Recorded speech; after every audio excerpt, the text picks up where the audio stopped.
Lagi di Surabaya, nggak kena penyekatan ya kemarin ya? Pakai surat khusus dong. Oh, harus Wah, pakai surat khusus. Harus wah, di ini ya, harus disiapin ya sekarang ya. Iya Kalau betul. Mbak Dian sekarang dari mana nih bergabungnya? di CGV Grand Indo. CGV Grand Indo. Berarti Iya, sama ini dong, ada Mas Manael ya. Halo Mas Manael, selamat sore. Halo, apa kabar Mas? Baik, berarti sekarang di CGV ya Mas? CGV Grand Indonesia atau di mana sekarang Saya posisinya? lagi di kantornya, belum bisa temenin Mbak Dian dulu nih, maaf Mbak. oh, Oh Mau gitu. dong masalahnya tadi disuruh di sini. Jadi di kantor dulu Oke. kita. Baik, terima kasih ya teman-teman. Mohon maaf atas sedikit keterlambatan. Kita langsung mulai aja Eagle Forum kali ini. Senang sekali saya bisa kembali bergabung dalam Eagle Forum sore hari ini. Seperti biasa, nanti kita akan mengundang teman-teman untuk diskusi. Dan bagi teman-teman nanti yang ingin mengajukan pertanyaan kepada narasumber yang sudah bergabung hari ini, nanti bisa langsung tulis di kolom komen atau bisa raise hand. Nanti kita akan kasih kesempatan buat teman-teman memberikan pertanyaan kepada narasumber yang sudah bergabung pada sore hari ini. Karena Eagle Institute Indonesia sendiri selama 16 tahun ini terus berusaha untuk konsisten mendukung dan memajukan industri film Indonesia, khususnya film dokumenter. Nah, kita berharap dengan adanya forum ini, teman-teman dapat memperoleh masukan dan pandangan baru tentang bagaimana kita memajukan industri perfilman, terutama mengingat fakta bahwa saat ini pandemi COVID-19 masih belum juga berakhir, bioskop sudah dibuka, tapi masih belum seramai dulu, tapi kita sudah mulai melihat ya penonton yang mulai datang ke bioskop memenuhi seat-seat dengan protokol kesehatan yang diterapkan di berbagai bioskop di seluruh Indonesia saat ini. Nah, tema kali ini adalah Idul Fitri sebagai momentum istimewa ini bagi sebagian besar masyarakat Indonesia adalah ajang silaturahmi dan juga saling memaafkan bagi masyarakat. Namun apa daya ternyata karena pandemi COVID-19 semua sudah berubah. Di satu sisi memang biasanya kalau liburan tuh kan kegiatannya nonton bareng ya, nonton bareng film di bioskop bareng keluarga. Itu menjadi sebuah momentum dan kenangan tersendiri pada saat teman-teman mudik, kemudian berkumpul bersama keluarga. Tapi karena pandemi COVID-19 pertama, nggak boleh mudik, jadi dibatasin. Kedua, nonton bioskop tidak sama dengan yang dulu. Jadi semua dengan protokol kesehatan dan semuanya dengan segala keterbatasan. Nah, Lebaran di bioskop adalah tema di Eagle Forum kali ini. Nanti kita akan undang teman-teman untuk berdiskusi dan kita akan mendengarkan terlebih dahulu pemaparan dari salah satu narasumber yang sudah bergabung pada hari ini. Ada Mbak Dian Wesasmita, sutradara, sudah banyak tentu saja filmnya. Nah, film terbarunya ini mungkin teman-teman sudah tahu, Dear Imamku, diadaptasi dari novel yang berjudul sama, karya Meliana Dian. Dan sebelum kita bertemu dengan Mbak Dian nanti dengan pemaparannya, kita nonton dulu yuk seperti apa trailer dari Dear Imamku berikut ini. حملته أمه وهنا على وهن وفصاله في عامين أن اشكر لي ولوالديك إلي المصير صدق الله العظيم. Ketika kita takwa pada Allah, kita akan siap kapanpun dipanggil Allah. Ibu harus siap, kamu pun harus siap ya nak.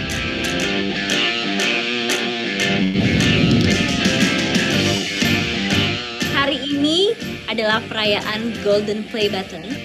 Hari ini gue juga sekalian ngerayain 2 tahun anniversary gue. Mungkin kita bisa ngerayain ke hotel. Pak, Pak, kamarnya di sana, Pak. Abang selalu doain Ibu Haris biar lekas sembuh. Yang penting Haris yang sabar ya. Aku belum siap kehilangan ibu, ya Allah. Aku belum siap. Sekarang kita nggak bisa ngapa-ngapain. Kita cuma bisa berdoa dan berusaha. Kita pasrahin semuanya sama Allah. La haula wala quwata illa billah. Sejak ibu sakit, aku mau hijrah. Aku gak bisa lagi pacaran, mesra-mesraan. Maaf Alisa. Ini bukannya bermaksud gue ngomong jahat ya. Tapi dunia kalian tuh udah beda, Sah. Haris yang dulu dan sekarang tuh jauh banget bedanya. Kamu yakin kamu bisa bahagiain Alisa? Jawab Mama dengan jujur. Aku mau nikah sama kamu. Kasih aku kesempatan buat jadi imam kamu.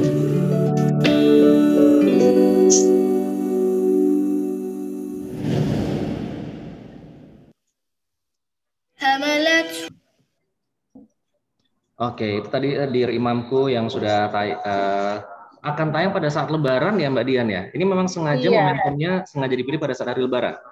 Iya betul Mas. Jadi insya Allah tayang serentak di seluruh bioskop Indonesia mulai 13 Mei di hari Lebaran. Oke, apa alasannya Mbak tayang pada saat hari Lebaran? Oke, alasan yang pertama pastinya memang dari awal saya tuh pengen banget bikin film yang memang menghibur tapi ada sentuhan religinya, dan kebetulan memang ya Dear Imamku ini seperti title-nya ceritanya kan tentang perjalanan keimanan seorang anak muda gitu ya di kota besar. Nah, kenapa Lebaran? Ya karena kembali lagi ada muatan religi di dalamnya, walaupun memang ini sebuah film drama menghibur. Dan karena ada muatan religinya itu, menurut kita memang paling tepat sih kalau tayangnya Lebaran gitu. Oke. Yang Jadi pertama itu dan betul. Baik, itu tadi sekilas Dear Imamku. Tadi kalau saya lihat tadi ada beberapa elemen memang tokohnya, kemudian storyline-nya ada dimasukkan unsur-unsur kekinian di situ, termasuk social media, ada YouTube platform, jadi lebih related ke audience. Nanti kita akan gali lebih lanjut. Saya akan ke Mas Rudi terlebih dahulu. Mas Rudi ini kali ini kan membuat karya yang berjudul Terima Kasih Emak, Terima Kasih Abah. Ini ring the bell ya, karena selain cast-nya yang sudah cukup, tentu saja sudah sangat senior di dunia perfilman, judulnya nih juga istilahnya nempel gitu. Sejauh mana nanti keterlibatan Mas Rudi di film Terima Kasih Emak, Terima Kasih Abah ini? Pertama aku emang membuat novelnya. Jadi ini sebuah cerita baru ya, bertema keluarga. Kemudian kebetulan aku menjadi produser di film ini bersama dengan beberapa kawan, ada Imran Hasibuan juga gitu kan. Jadi peranku emang dimulai dari naskah sebetulnya. Oke. Dari naskah. Jadi istilahnya tuh nyawanya sudah dapat ya, karena dari awal memang Mas Rudi ini menulis dari awal gitu. Nah, pada saat adaptasi dari novel ke film ini, perlu ada penyesuaian nggak Mas sampai akhirnya bisa tayang di layar lebar? Sebenarnya lebih banyak ngobrol dengan sutradara Kang Deddy Setiadi. Jadi kita menghargai ini sebagai satu proses yang otonom ya. Ketika aku sebagai penulis novel, intervensi pihak manapun sebenarnya nggak ada kan ya, itu bebas. Ada ide cerita dari Surya Birawa, ya, kemudian mengolahnya secara bebas, secara leluasa. Ketika kemudian dia alih wacana menjadi sebuah medium baru yaitu film, itu sepenuhnya juga ada di tangan sutradara kemudian. Jadi kita diskusinya itu sebelum proses kreatif berlangsung, lebih kayak gitu. Ini Kang Deddy kayak gini naskahnya, kemudian dia akan mengolah, kemudian ngobrol. Katakanlah dia akan menambahkan gimana kalau ada karakter seperti ini ya untuk melengkapi, untuk kemudian dia akan menjadi keutuhan dari cerita itu. Oke, kita obrolin, kemudian oke juga itu ya, dia representasi dari sebuah situasi yang sangat kekinian misalnya, sehingga saya mendukung. Oh, silakan kalau di novel nggak ada kemudian di situ muncul, itu menjadi tidak masalah, karena memang begitu kan oleh wacana biasanya. Oke, Mas, ini berarti tayangnya sebenarnya sudah cukup beberapa waktu yang lalu ya? Awal rencana tayang itu 19 April 2019, Mas. Awalnya 2019, betul. Tapi akhirnya tayang? Ya, udah pandemi waktu itu kan. Jadi kita dapat tanggal tayang dari hampir semua jaringan bioskop itu sekitar mungkin Januari akhir ya, sebelum pandemi benar-benar dideklar secara ofisial oleh pemerintah bahwa kita pandemi nih. Oke. Nah, begitu dideklar, kita udah dapat tanggal tayang dulu, akhir Januari kalau nggak salah, dengan perjuangan juga lah, karena banyak film waktu itu kan. Kemudian kami dapat 19 April, Februari kayaknya pemerintah sudah mulai serius menangani gelombang pandemi itu, kemudian official mengatakan kita dalam kondisi pandemi, akhirnya kan reschedule semuanya. Jadi film itu sudah siap awal 2019. Jadinya tayang kapan, Mas, saat itu? Saat itu 19 April.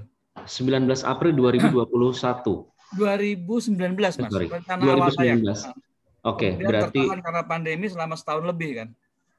Tapi sempat tayang berapa lama waktu itu pada saat? Belum sempat. Kita langsung tarik, kita langsung reschedule. Sampai sekarang? Sampai sekarang. Jadi belum pernah tayang. Sampai sekarang belum pernah tayang. Sudah ada rencana kapan akhirnya nanti tayang di bioskop karena bioskop sudah mulai dibuka? Sama, film Lebaran, 13 Mei. Jadi tepat 13 Mei nanti kita akan 13 nonton Mei, 2 film ya.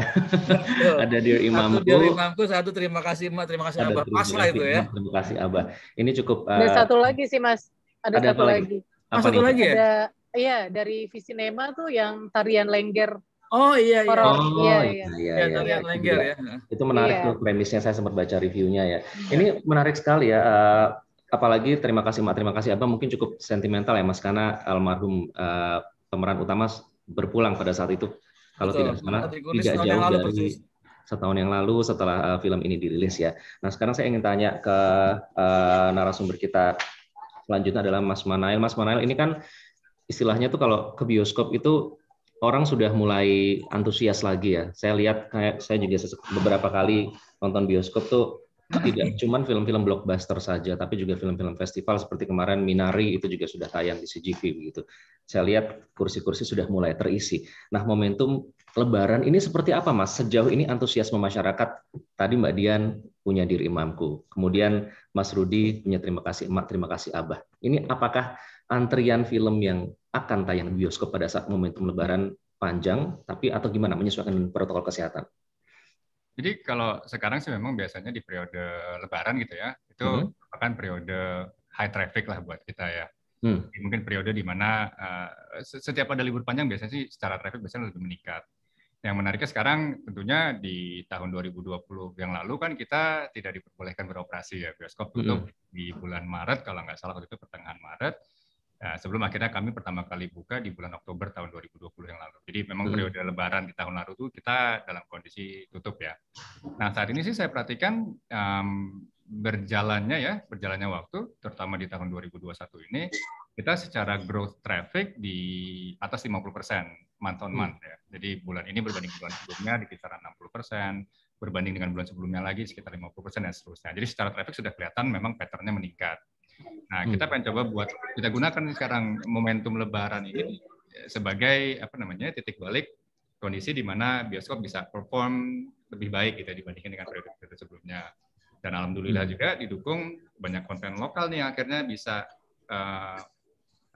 satu visi dengan bioskop untuk kemudian dirilis ya di bioskop ya. Karena menurut saya sebetulnya tadi sempat juga kita bahas. Ini kesempatan yang luar biasa untuk konten-konten lokal bisa jadi raja di pasar sendiri. Oke, boleh share sedikit. Iya. Itu kebetulan kami beroperasi di beberapa negara.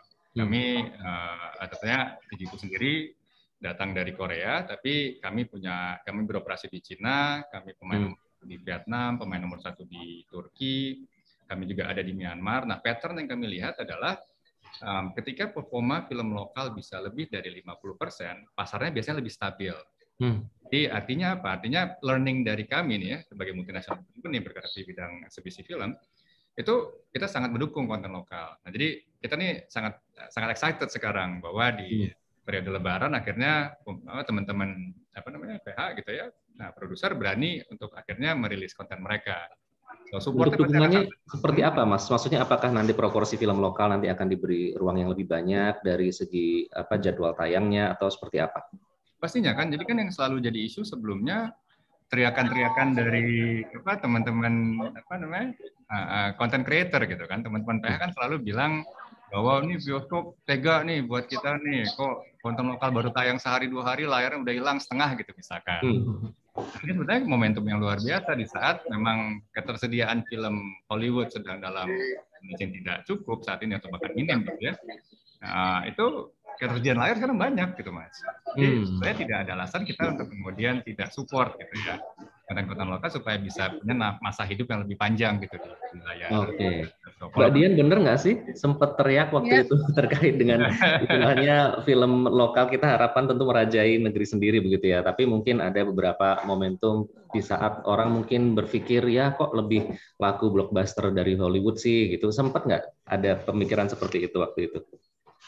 Iya, mungkin kembali lagi lah hampir semua filmmaker berpikir untuk kita maunya kan pasti dapat porsi yang sama ya, artinya secara durasi penayangan, pastilah semua memiliki keinginan yang sama gitu. Kalau teriakan itu udah pasti lah Mas, itu udah pasti ya. Jadi justru karena itu kita melihat seperti tadi yang disampaikan, bagaimana kita melihat momentum Lebaran ini di saat seperti biasanya film Indonesia tuh lagi tinggi-tingginya trafficnya gitu ya, dan mungkin banyak PH-PH lain yang mungkin juga masih menahan filmnya. Justru kita melihat ini adalah kesempatan yang terbaik buat kita gitu. Dan dengan harapan juga bahwa kita juga tetap mendapatkan privilege secara durasi penayangan ini juga jangan sampai baru sebentar naik udah turun lagi gitu, Mas. Pastinya keberanian kita juga mungkin mendapatkan apresiasi juga dari eksibitornya gitu kan, gitu ya Mas ya. Jadi kita berani mencoba dan kita juga mau ada jaminan keberlangsungan durasi yang lumayan panjang lah untuk film kita bisa tayang di bioskopnya gitu. Oke, jadi dear bioskopku gitu ya, jangan cepat turunnya gitu ya, biar imamku bisa lebih cepat main gitu. Amin, amin ya. Amin, itu harapan kita bersama. Yuk sekarang kita lihat dulu yuk trailer dari Terima Kasih Emak, Terima Kasih Abah. Kita pengen kasih gambaran sekilas film yang tertunda sekian lama, namun akhirnya nanti pada saat momentum Lebaran nanti bisa nonton. Inilah dia, Terima Kasih Emak, Terima Kasih Abah.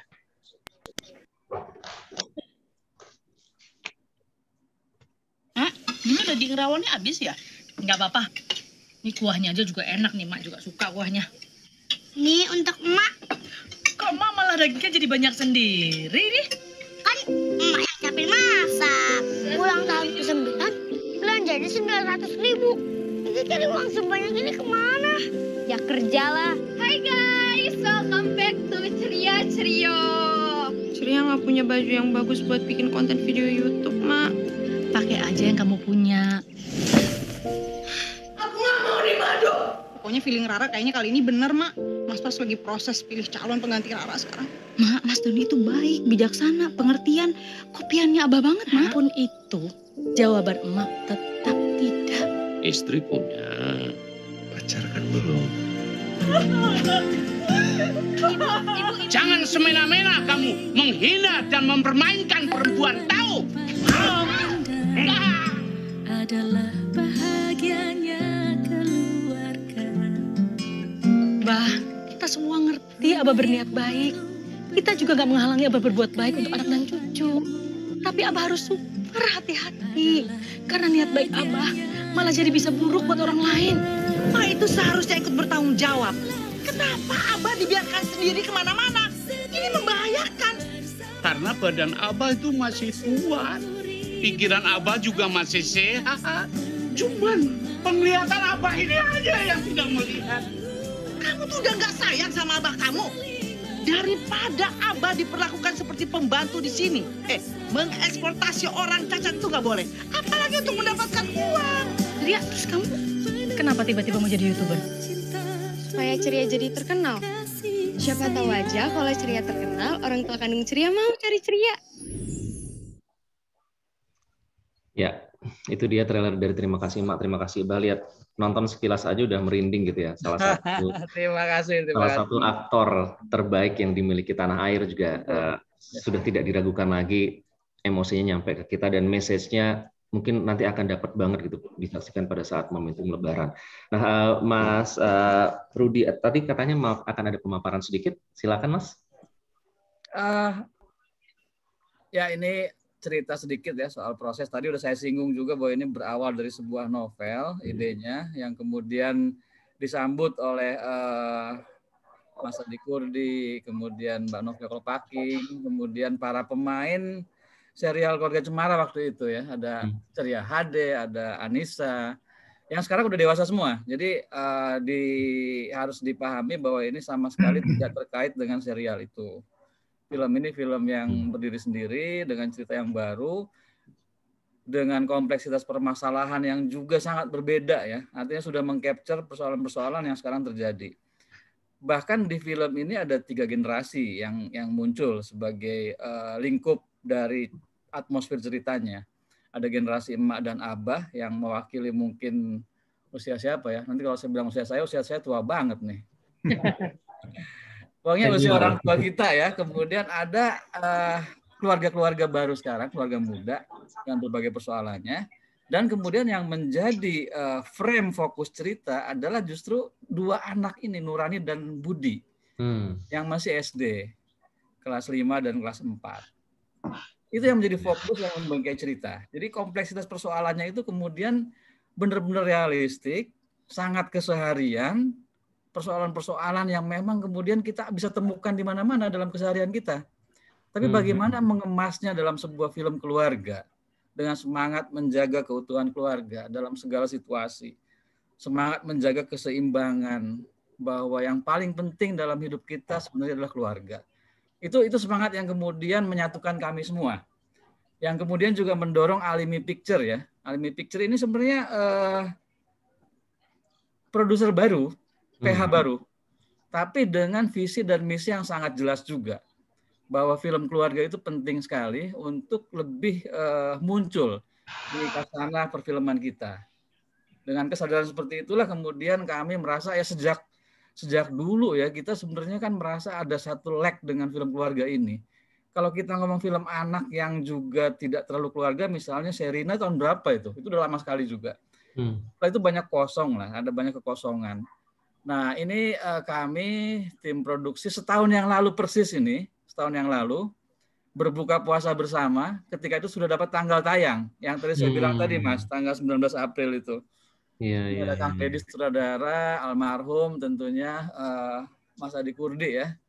Ada Pak Novia. Ini produser dari Alimi Picture, ownernya Mas Anas Alimi yang pakai apa namanya blazer apa ya, abu-abu atau apa. Dan kaos John Mayer ya. Iya. Kemudian saya masih berambut pendek ketika itu. Sekarang udah gondrong karena pandemi. Nah ini ada tunda tayang Mas kemudian bahwa karena pandemi kita juga bikin announcement, kita yang sudah woro-woro lewat sosial media juga kemudian cepat-cepat mengkoreksi karena situasi yang kemudian sangat cepat sekali perkembangannya waktu itu pandemi. Kita koreksi tanpa menentukan kapan kami akan tayang. Gelap waktu itu. Kapan pandemi akan berakhir, kapan kira-kira bioskop bisa buka lagi, kita nggak tahu semua, nggak ada clue. Oke, baik. Ya udah kita jalani selama hampir setahun ini, sampai kemudian seminggu lalu kalau nggak salah tanggal tepatnya Abah meninggal ya, Abah Adi Kurdi. Setahun, jadi seminggu lalu, tahun lalu. Udah setahun lebih seminggu kira-kira mungkin. Ya kita juga makin sedih ya.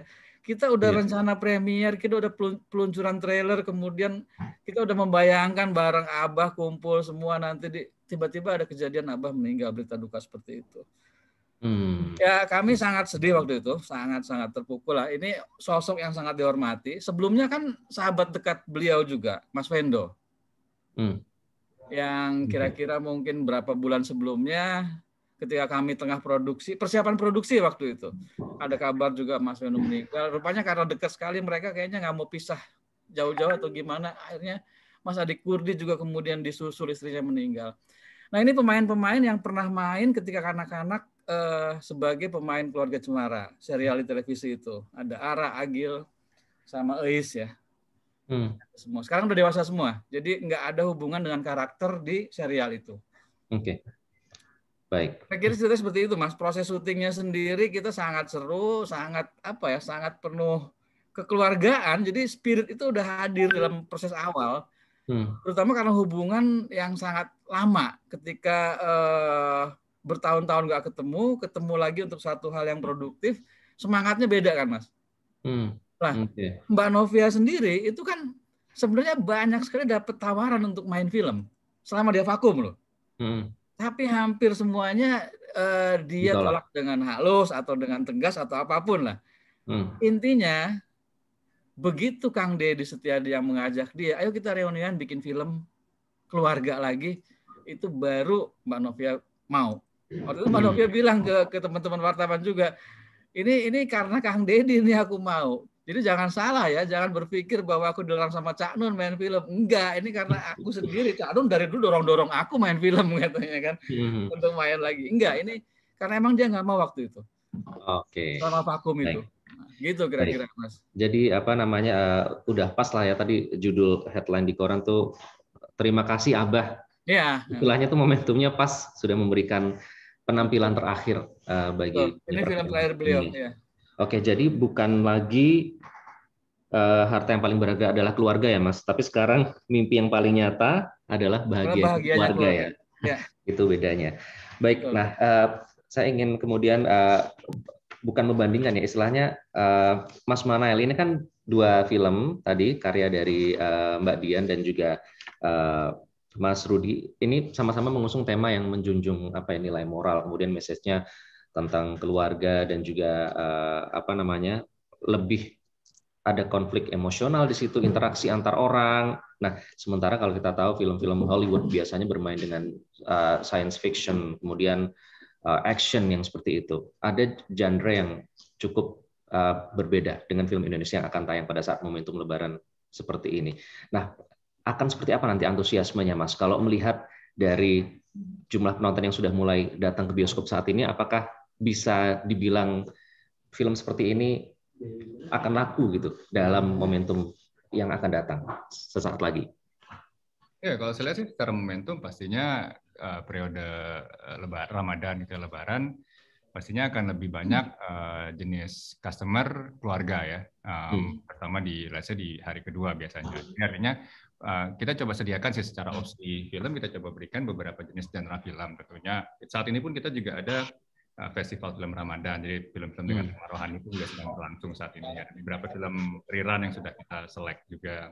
Ada juga tema film karena memang kebetulan sedang ada Korean Wave di Indonesia saat ini. Kita buat satu jenis kategori film Korea gitu ya yang tayang. Jadi menurut saya sih ketersediaan jenis film untuk bisa kita berikan ke customer pada saat periode Lebaran itu penting ya.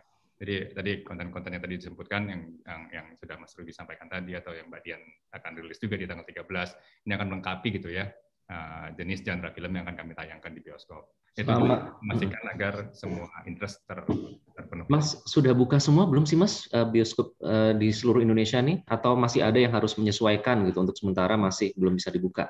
Jadi saat ini secara kebijakan memang lebih banyak di-lead oleh pemerintah daerah ya, pemerintah kota ya. Dari sisi pemerintah pusat kelihatannya hanya memberikan acuan. Untuk CGV sendiri saat ini sudah ada 70% dari site kami yang sudah buka, 78% tepat. Kalau setahu saya pemain-pemain yang lain ada di kisaran 60 sekian persen ya. Jadi memang kami lebih agresif dari sisi pembukaan. Lebih awal juga ya kalau tidak salah waktu itu untuk membuka bioskop dengan menerapkan protokol kesehatan ya. Berarti 70% itu di wilayah mana, Mas? Pastinya core utama penikmat film Indonesia itu ada di Pulau Jawa gitu, Mas ya. Jadi saat ini masih lebih banyak di Pulau Jawa, tapi di Sumatera pun juga sudah kami buka, di Sulawesi sudah kami buka. Basically hampir semua area, tapi ada beberapa area mungkin belum kita buka ya. Karena mungkin ada beberapa pertimbangan sebetulnya sih. Ada beberapa kebijakan yang menurut kami masih belum memungkinkan untuk kami bisa beroperasi secara normal. Misalkan yang kaitannya dengan keterisian. Kalau keterisiannya di bawah 50%, agak sulit kami untuk bisa break-even ya dari sisi cost ya, atau misalkan pembatasan terkait dengan penjualan produk makanan apabila itu belum diperbolehkan juga agak sulit kami untuk bisa beroperasi secara normal. Jadi kebijakan-kebijakan tersebut yang akhirnya kita harus timbang untuk apakah kita buka sekarang apa nanti. Contohnya nih untuk di bulan Ramadan ada beberapa daerah tuh yang mengharuskan di periode waktu tertentu kita nggak boleh buka. Misalkan pada periode buka jam 5 sampai dengan jam 7 tidak boleh beroperasi. Sementara kan secara traffic di jam 6 ke atas itu termasuk traffic prime time bioskop kan. Jam 5 sore sampai jam 7 tidak boleh buka bioskop. Siap. Di daerah mana itu, Mas? Detailnya saya agak lupa, Mas ya. Tapi ada ya? Ada juga nih misalkan di periode Lebaran nanti itu ada beberapa kota yang mengharuskan kita tidak boleh beroperasi selama 1 atau 2 hari atau bahkan 3 hari. Ada beberapa daerah nih ada di tanggal 12 sampai dengan tanggal 14. Ada 13 sampai tanggal 16. Jadi kebijakan masing-masing daerah itu berbeda, Mas. Oh, oke. Tapi kalau Lebaran aman ya? Boleh buka semua ya bioskop ya? Itu kalau kita lihat tadi di beberapa kota nih, saya nggak perlu sebutkan, di 12 sampai dengan 14 Mei, Mas. Itu sebenarnya periode Ramadan, Lebaran kan ya? Waduh. Berapa kota, Mas? Gimana nih Mbak Dian sama Mas Rudi? Apa? Berapa kota, Mas Anael? Sorry? Berapa kota yang memberlakukan hal itu? Ini saya baru dapat kabar 4 kota sekarang. balik. Ya itulah, nanti kota kita ngobrol japri aja Mas. Tapi ada pokoknya adalah ya di beberapa kota mungkin teman-teman masih harus menunda dulu kalau mau nonton Dear Imamku sama Terima Kasih Emak, Terima Kasih Abah. Tapi lebih ke arah culture lokal sih Mas. Jadi kebijakan lokal. Jadi mungkin ada beberapa daerah yang mengusung tinggi hari besar, hari kemenangan tersebut sehingga pusat hiburan sebisa mungkin dilimitasi. Jadi bukan hal yang baru. Ya, jadi tetap harus menghormati kearifan lokal yang berlaku di daerah tersebut begitu ya. Mas, berat nggak sih Mas ngejarnya? Istilahnya udah sekian lama dorman, terus sekarang harus ngejar apa ya, tersengal-sengal nggak sih buat manggil orang buat nonton lagi ke bioskop? Kita we're very excited ya menurut saya ya. Kenapa? Karena ini kesempatan yang luar biasa untuk educate market bahwa bioskop itu bukan tempat pemutaran konten loh sebetulnya. Artinya begini, pertanyaan yang sering muncul yang saya terima ya, itu selalu bilang, ini bioskop nggak takut ya sama OTT ya, sama streaming gitu. Ini bioskop nggak takut ya sama pembajakan. Yang selalu saya sampaikan adalah kalau bioskop hanya bergerak sebagai tempat pemutaran konten, akan kalah dengan OTT ya, dengan segala macam streaming platform, akan kalah dengan penjualan DVD bajakan gitu ya di pinggir jalan dengan harga sedemikian murah ya. Yang membedakan bioskop dengan kedua hal tadi saya sebutkan adalah bioskop itu ada experience. Artinya orang datang ke bioskop bukan cuma buat nonton konten, tapi untuk merasakan pengalaman menonton konten dalam layar yang besar, suara yang bagus, di group of friends yang mereka miliki. Data yang kami miliki, 50-60% dari penonton yang datang ke bioskop datangnya berdua, Mas. Nah, lainnya juga salah satu genre populer di Indonesia adalah horor. Kenapa horor? Karena ketika orang datang nonton film horor, mereka datang bertiga, berlima. Jadi ditakut-takutin sama teman tuh lebih enak dibandingin saya nonton di rumah. Gitu ya. Jadi artinya ini kesempatan luar biasa untuk educate the market bahwa kita dukung kok OTT platform itu bagus ya, itu kasih opsi ya. Tapi saya mau kasih tahu orang bahwa kalian sudah ada di rumah selama 7 bulan di tahun 2020 yang lalu. Nonton konten dari HP, nonton konten dari TV. Ada satu data juga menarik.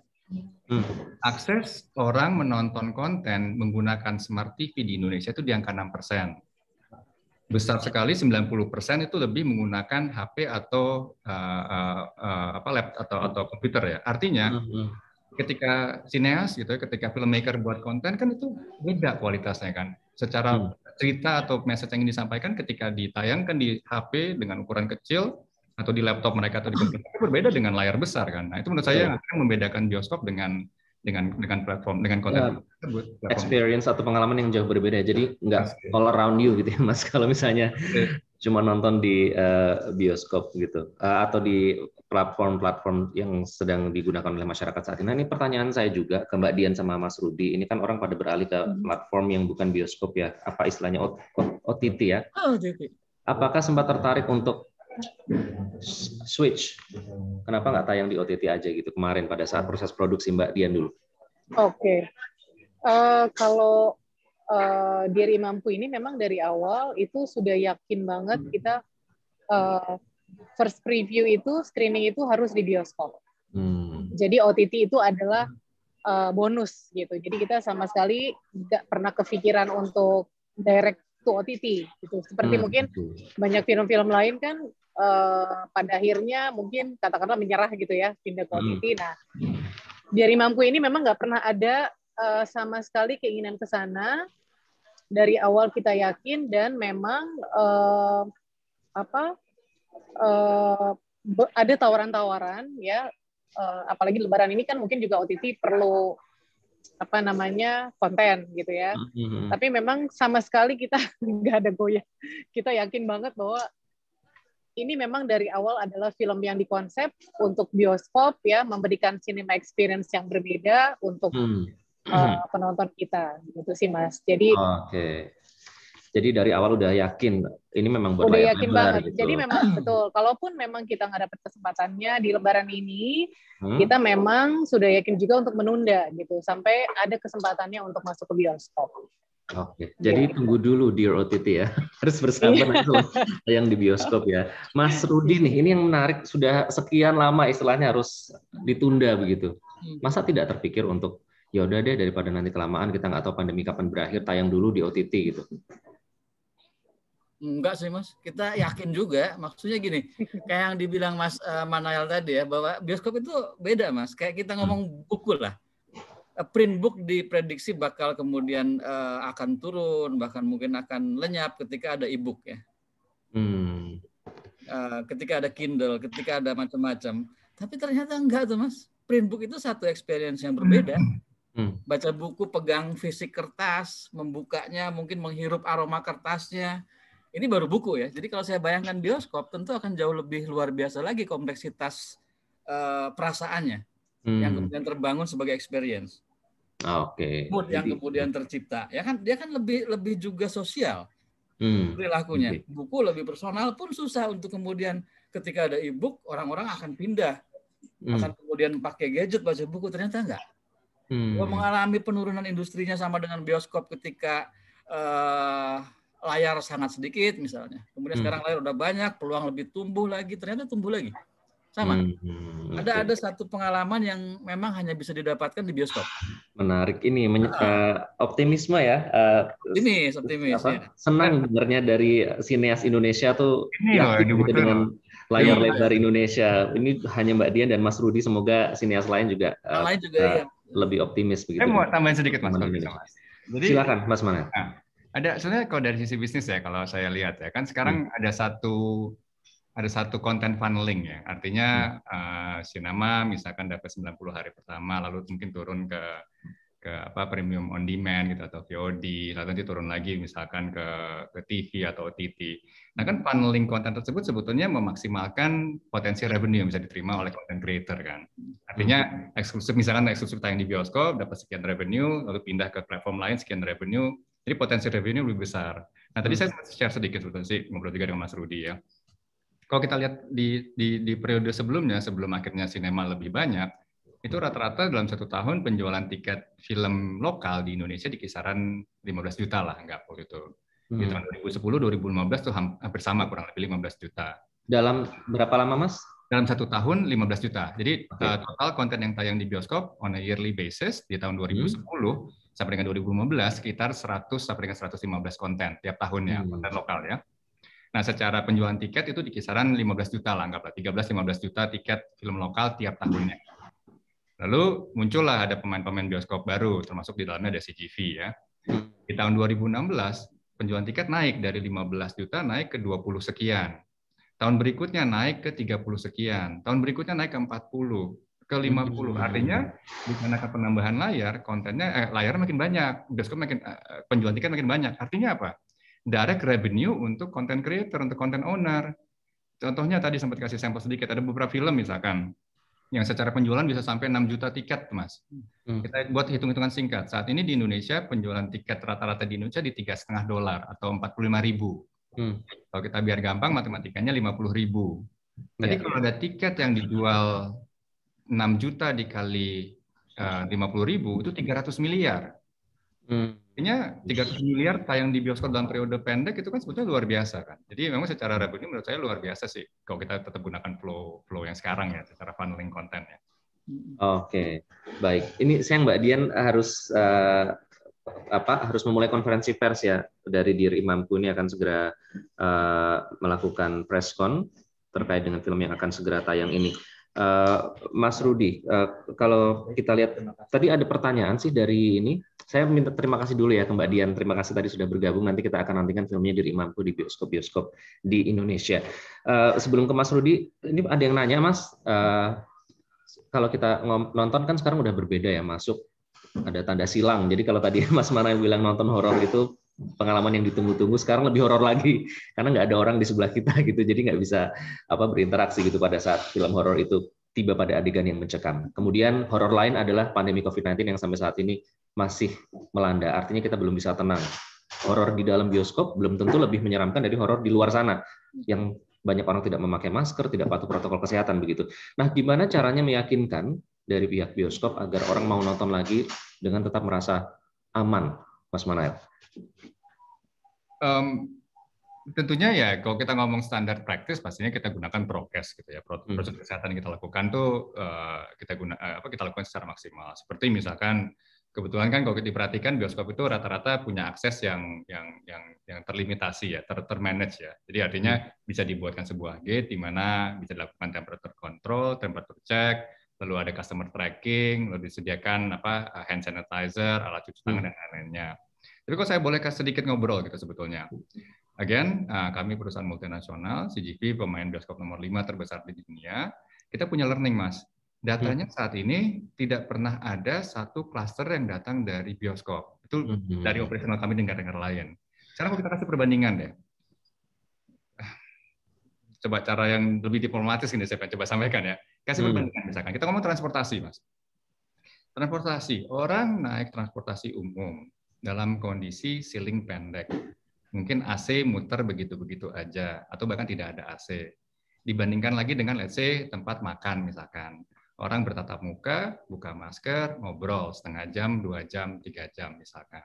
Lalu bandingkan dengan kondisi bioskop, Mas. Bioskop, ceiling kita 6 meter minimal. Kiri kanan itu besar loh. Orang menghadap ke satu arah semua, pakai masker. Nah, apakah dari sisi keamanan dianggap tidak lebih aman dibandingkan dengan beberapa bisnis sudah diperbolehkan beroperasi? Artinya kan sebetulnya secara keamanan, insya Allah gitu ya, secara keamanan seharusnya bisa lebih aman dibandingkan dengan bisnis tersebut. Artinya kalau ada persepsi di orang bahwa saya nggak apa-apa kok makan di restoran, saya setiap hari naik kereta kok, berangkat kerja naik bis misalkan, atau saya pergi keluar kota ke Jogja 12 jam naik bus antar kota, saya nggak apa-apa kok. Nah, kenapa harus takut untuk datang ke bioskop? Jadi ini selalu disosialisasikan ya Mas ya pada sampaikan sebetulnya bahwa kan datanya tidak pernah ada klaster dari bioskop dan sebetulnya secara tempat pun juga jauh lebih aman dibandingkan dengan beberapa opsi tadi yang saya sebutkan. Oke, Mas Rudi kira-kira kalau dengar itu gimana Mas? Mas Rudi sendiri apakah beberapa waktu terakhir sudah nonton bioskop langsung di teater?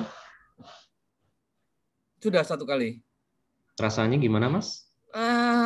Saya tadi lebih suka dengan data yang disampaikan Mas Manael ya. Karena terus terang aja itu masih belum menjangkau publik luas, Mas. Bahwa belum pernah ada klaster yang muncul di bioskop, Mas Manael. Ya kan? Sebagai CGV, sebagai jaringan yang multinasional, tentu datanya akurat dong. Tapi kalau untuk mengencourage masyarakat di sini supaya mau ke bioskop, bahwa bioskop itu more safe, kalau kita compare tadi dengan misalnya public transportation yang sellingnya rendah, kereta seberapa sih KRL misalnya kan, AC muter juga di situ. Sementara selling bioskop 6 meter Mas ya, jauh lebih aman. Kemudian orang menatap pada satu arah yang sama, pada satu arah yang sama yaitu ke layar. Menurut saya ini PR-nya CGV dan semua teman-teman jaringan bioskop untuk lebih mensosialisasikan ke masyarakat luas. Karena itu benar. Pertama didukung oleh data, nggak pernah ada klaster. Kemudian fakta-faktanya benar bahwa dia sellingnya tinggi, semua menghadap ke sana, pakai masker, ada spare jarak yang sesuai dengan protokol, dengan prokes. Ini aman mestinya. Kalau soal jarak mau bandel aja susah ya. Kalau di restoran kan bisa tuh nakal deket-deket bandel. Kalau di bioskop mau nggak mau harus selisih 1 kursi begitu kan? Perbandingannya seperti itu, bukan berarti. Betul. Tapi itu kurang ini Mas, kurang di komunikasinya ya. Itu minta tolong Mas supaya lebih didorong lagi Mas. Tapi kalau saya optimis nih Mas, justru mendengar kayak gini ini harusnya bisa nih. Ada target nggak Mas Rudi? Target apa penonton? Tetap kita sih berharap bisa misalnya gini lah, kalau misalnya kita bicara bahwa sini kan peluangnya sekarang ada gini, lebih panjang durasi untuk waktu muter film itu karena lack of Hollywood content ya, sedikit kan Mas Manael ya. Jadi peluang untuk lokal konten jauh lebih lama penayangan.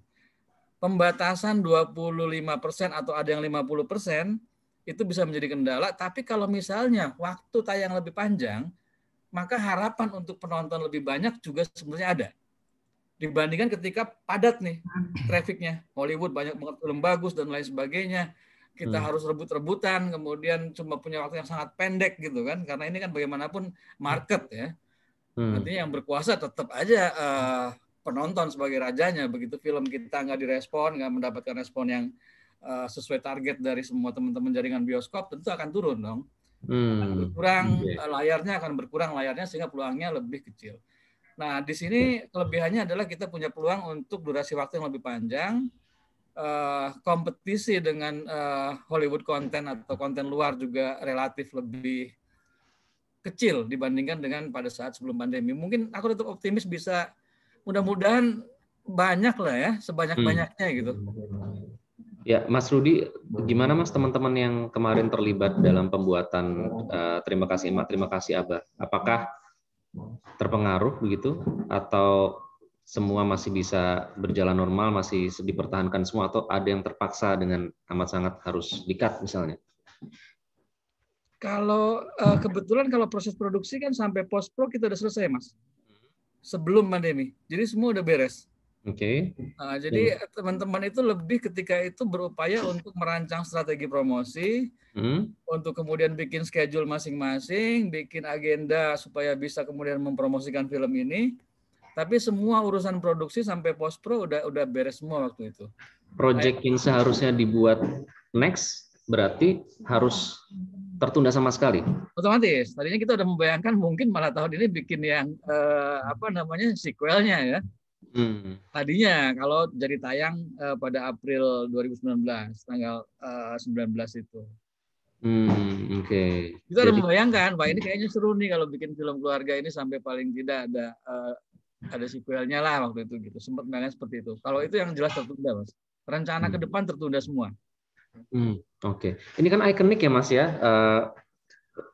Yang diangkat ini Terima Kasih Mak, Terima Kasih Abah. Strateginya apa, Mas? Biar orang nih melek gitu. Ada film ini loh di bioskop, jangan sampai istilahnya jangan sampai kelewatan gitu.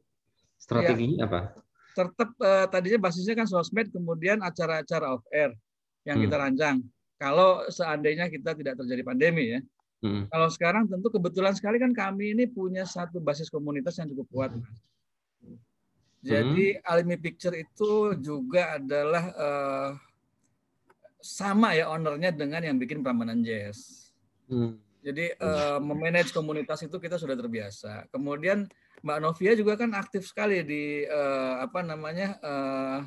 jamaahnya Cak Nun kan ya. Itu basis komunitas juga yang sangat kuat. Mungkin yang kemudian membedakan potensi-potensi yang kemudian bisa kita maksimalkan itu lebih ke jaringan komunitas yang kebetulan memang sudah cukup kuat kita bina selama ini melalui berbagai aktivitas lain. Itu harapannya. Karena selebihnya kita masih ini juga, Mas, masih belum tahu juga ini bakal kayak apa nih Lebaran nanti gitu kan, ketika kita sudah mendorong campaign untuk jangan takut ke bioskop. Misalnya seperti itu. Ini penasarannya bakal kayak apa Lebaran nanti, Mas Manael, bakal kayak apa Lebaran nanti, Mas? Apa yang disiapkan oleh CGV supaya orang bisa datang ke bioskop terus menonton film-film bersama keluarga? Apa strategi yang sudah disiapkan CGV? Nanti pastinya selain daripada beragam konten yang memang sudah kita siapkan gitu ya, baik itu konten lokal, konten impor, kita juga ada beberapa kerjasama dengan beberapa platform ya. Jadi kita mudahkan proses pembelian produk CGV, terutama tiket. Dalam artian ketika orang tidak nyaman untuk kemudian beli tiket secara langsung, secara fisikal, kita kasih channel-channel digital di mana dia bisa gunakan aplikasi CGV atau mungkin langsung dari beberapa ticketing partner kita saat ini seperti GoTix. Kita juga jual tiket melalui Shopee, ada di ID. Jadi digitalisasi itu sudah kita push ya semenjak kita buka di tahun lalu. Dan pastinya sih namanya juga ini ya pemasaran. Nanti akan ada banyak penawaran-penawaran seru juga sih, Mas. Jadi misalkan kalau memang sudah jadi member CGV, akan ada cashback yang bisa mereka terima, ada potongan untuk pembelian tiket berikutnya, akan ada discount. On top of tentunya prokes yang sudah kita lakukan. Ya. Jadi basic program yang kita lakukan menuju ke high season sih biasanya ya. Oke. Jadi itulah bakal ada beberapa promo nih kayaknya sudah disebut. Selalu kok kayak gitu kok. Ada bocoran dikit dan ini ya Mas sangat mengurangi kemungkinan interaksi ya. Jadi aman gitu beli tiket sudah online. Jadi nanti tinggal cetak sendiri terus hingga sampai hari kita duduk dan menikmati film itu nanti bisa dengan tenang gitu. Terakhir Mas Rudi, harapannya apa Mas Rudi? Harapannya industri film Indonesia bangkit lagi, Mas. segera gitu kan, karena momentum itu sebenarnya sudah terjadi ketika sebelum pandemi. Tiba-tiba ditelan gitu kan, tapi apa kita mesti kalah kemudian dengan situasi ini? Enggak lah, menurut aku kita ini punya satu mentalitas, punya satu kultur yang tangguh dan kreatif. Jadi peluang dalam situasi seperti ini tetap akan muncul, saya kira. Sebelum pandemi itu padahal lagi naik-naiknya ya film Indonesia. Kalau menurut saya ya, semua faktor sudah mendukung. Lagi sayang-sayangnya terus diputusin, itu harus di-cut. Tapi masa kita mau nyerah kalah? Enggak juga kan? Enggak juga kan? Masih banyak orang-orang berani, orang-orang kreatif yang akan membangkitkan ini. Itu satu. Yang kedua, saya lagi-lagi kepingin ngomong ke publik bahwa menonton dengan aman itu mungkin. Itu penting sekali. Menonton dengan aman itu mungkin. Karena di situ yang namanya prokes kalau dilakukan dengan disiplin kan lebih ke persoalan disiplin kita, Mas. Yang dan ada monitoring dari lonjakan atau tsunami kan karena nggak ada disiplin kemudian, atau ada euforia karena vaksin dan lain sebagainya. Tapi kalau disiplin dipegang, saya yakin nonton bioskop aman. Itu ya. Yang ketiga kemudian saya yakin kita masih sangat berpeluang besar untuk kemudian nonton film keluarga sebagai satu pilihan yang memang dibutuhkan masyarakat juga. Karena family values ini juga hal yang harus terus-menerus kita kuatkan di masyarakat. Betul. Itulah yang paling penting saya kira, Mas. Apalagi sejak pandemi kita merasakan nilai-nilai keluarga itu jauh menjadi lebih kuat ya, Mas ya. Banyak hal yang ternyata menjadi titik balik antara hubungan kita dengan keluarga. Mas Manael, harapannya Mas apa, Mas? Mungkin yang paling utama sih saya lihat bahwa aman itu nggak harus berdiam diri ya. Saya punya satu statement yang selalu saya gunakan, stay safe, stay productive. Artinya kita bisa aman dan tetap produktif gitu ya. Saya sih berharap juga di momentum seperti ini bisa jadi titik balik bagi para sinias Indonesia untuk kemudian terus berkreasi dan menggunakan kesempatan ini untuk bisa meningkatkan kualitas dari konten yang mereka buat. Dan akhirnya bisa berdampak langsung terhadap overall penjualan atau performa dari film-film yang tayang di Indonesia. Kami percaya sih dari sisi bioskop kita lihat bahwa bioskop masih valid untuk saat ini. Bioskop menawarkan experience yang berbeda. Dan again, kalau kita bisa disiplin, masih memungkinkan untuk bisa aktif dan aman gitu ya. Mungkin yang utama itu aja sih dari saya. Oke, baik. Terima kasih ya Mas Rudi, Mas Manael sudah bergabung. Ini sama dengan judulnya. Terima kasih Emak, terima kasih Abah, terima kasih semuanya. Kita harapkan ini doa kita bersama tentunya tidak hanya dari para sineas, filmmaker, produser, tapi juga penonton sampai dengan pihak dari bioskop dan juga semuanya supaya industri perfilman Indonesia bangkit kembali. Teman-teman yang tadinya harus beristirahat untuk sementara, mungkin karyawan bioskop juga ya Mas ya, kita membayangkan mereka harus untuk sementara beristirahat, akhirnya sekarang bisa bekerja kembali dengan normal. Itu harapan kita bersama. Sekali lagi terima kasih Mas Rudi, Mas Manael sudah bergabung dengan Eagle Forum. Terima kasih semuanya. Dan terima kasih juga teman-teman yang sudah bergabung. Jangan lupa subscribe YouTube Eagle Awards untuk menonton film dokumenter. Follow juga Twitter dan Instagram Eagle Awards. Dan juga join Eagle Cinema Talk dan Eagle Forum setiap Rabu jam 17 waktu Indonesia Barat. Dan jangan lupa nanti ada film dokumenter yang selalu kita tayangkan, Melihat Indonesia, setiap hari Minggu pukul 8.30 waktu Indonesia Barat di Metro TV. Saya Iqbal Himawan, sekali lagi terima kasih sudah bergabung. Sampai ketemu di Eagle Forum 2 minggu lagi. Wassalamualaikum warahmatullahi wabarakatuh. Waalaikumsalam.